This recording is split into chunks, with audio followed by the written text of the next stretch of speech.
बिस्मिल्लाहिर्रहमानिर्रहीम। पेंक्रियाज की डेवलपमेंट होती है from the caudal part of the foregut. Caudal part of the foregut में हमारे पास जो पेंक्रियाटिक बर्ड्स बन रही होती हैं। पेंक्रियाटिक बर्ड्स दो होती हैं, एक डोर्सल पेंक्रियाटिक बर्ड होती है और एक वेंट्रल पेंक्रियाटिक बर्ड होती है। ये जो दोनों बर्ड्स होती हैं डेवलप हो रही होती हैं between the layers of mesentery. इन दोनों बर्ड्स से पेंक्रियाज बन रहा होता है। Caudal part of the foregut में पेंक्रियाटिक बर्ड्स अपेयर हो रही होती हैं which are ventral as well as dorsal, और ये अपेयर हो रही होती है between the layers of mesentery, और इससे फर्दर फिर पेंक्रियाज बन रहा होता है। अब इनकी अपनी अपनी कैरेक्टरिस्टिक है डोर्सल पेंक्रियाटिक बर्ड की और वेंट्रल पेंक्रियाटिक बर्ड की। जो डोर्सल पेंक्रियाटिक बर्ड होती है, ज़्यादातर पार्ट ऑफ द पेंक्रियाज यहीं से डराइव हो रहा होता है, और ये जो बर्ड होती है ये पहले अपेयर हो रही होती है, और ये थोड़ा सा क्रेनियल होती है टू द वेंट्रल बर्ड। और जो वेंट्रल बर्ड होती है, अगर इसकी हम पोजीशन की बात करें तो ये होती है near the entry of the bile duct into duodenum.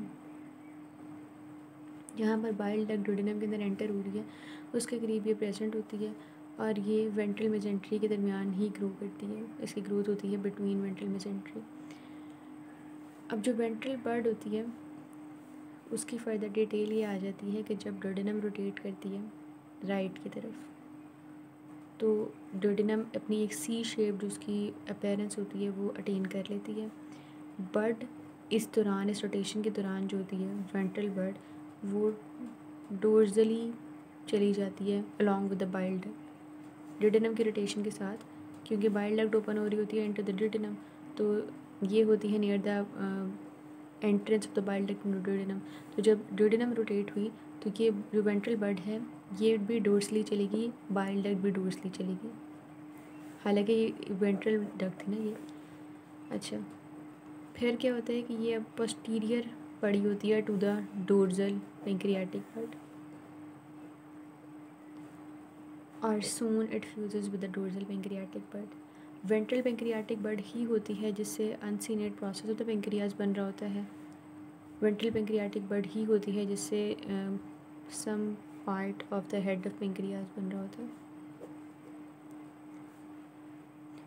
ये बात हो गई डोर्सल बर्ड की और वेंट्रल बर्ड की सारी डिटेल होगी। इसके अलावा जब हमारे पास स्टमक और डोडेनम और वेंट्रल मेजेंट्री ये सब कुछ रोटेट करते हैं, तो पेंक्रियाज जो होता है वो भी रोटेट होता है, और अब वो आ जाता है अपनी एक्चुअल पोजीशन में। अब वो डोर्सली पड़ा होता है with a posterior abdominal wall और रेट्रोपेरिटोनियल ऑर्गन की फॉर्म में पड़ा होता है, यानी रोटेट नहीं, हम ये कह सकते हैं कि अपनी फाइनल पोजीशन जो होता है वहाँ पर वो पहुँच जाता है due to the rotation the stomach, duodenum and the ventral mesentery. Pancreas dorsal abdominal wall के साथ पड़ा होता है और अब वो रेट्रोपेरिटोनियल पड़ा होता है। फिर बात आ जाती है, अब अभी तक हमने सिर्फ दो बातें की, हमने पेंक्रियाटिक बर्ड्स की डिटेल की और हमने बात की कि पेंक्रियाज किस तरह अपनी एक्चुअल पोजीशन के अंदर आता है। पेंक्रियाटिक बर्ड्स जब फ्यूज़ करती हैं तो साथ ही पेंक्रियाटिक डक्ट्स जो होती हैं वो आपस में एनास्टमोज करके एक दूसरे के अंदर ओपन होती हैं। पेंक्रियाटिक डक्ट्स भी जो हैं वो एक दूसरे के अंदर ओपन हो जाती हैं या फिर वो एनास्टमोज कर लेती हैं। जो पेंक्रियाटिक डक्ट होती है वो किस किस से बनती है, तो पेंक्रियाटिक डक्ट बन रही होती है वेंट्रल बर्ड की डक्ट से। जो वेंट्रल बर्ड की डक्ट होती है वो पेंक्रियाटिक डक्ट बना रही होती है, साथ ही साथ जो डिस्टल पार्ट होता है डक्ट ऑफ डोर्सल बर्ड का, वो पेंक्रियाटिक डक्ट बना रहा होता है। वही बात डिस्टल पार्ट की हमने बात कर ली, आ जाता है थोड़ा सा जो प्रॉक्सिमल पार्ट हम कह सकते हैं जो आ जाता है डोर्सल बर्ड का, वो क्या कर रहा होता है, तो उससे बन रही होती है accessory pancreatic duct. Accessory pancreatic duct जो होती है माइनर डोडेनल पेपिला के अंदर ओपन हो रही होती है, ऑलमोस्ट ये 2 cm क्रेनियल होती है टू द मेन डक्ट। अब एक होगी पेंक्रियाटिक डक्ट और एक होगी ये आ जाता था डिस्टल, ये प्रॉक्सिमल पार्ट था। अच्छा, और एक आ जाती है एसेसरी डक्ट।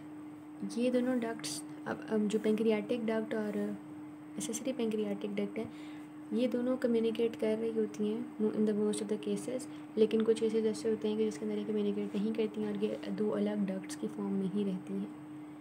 और बाकी इसका हमने देख लिया कि ये जो होती है ये माइनर ड्यूडेनल पेपिला के अंदर ओपन हो रही होती है, जो कि जिस पोजीशन पे ओपन हो रही होती है ये बेसिकली 2 cm क्रेनियल होती है टू द मेन डक्ट।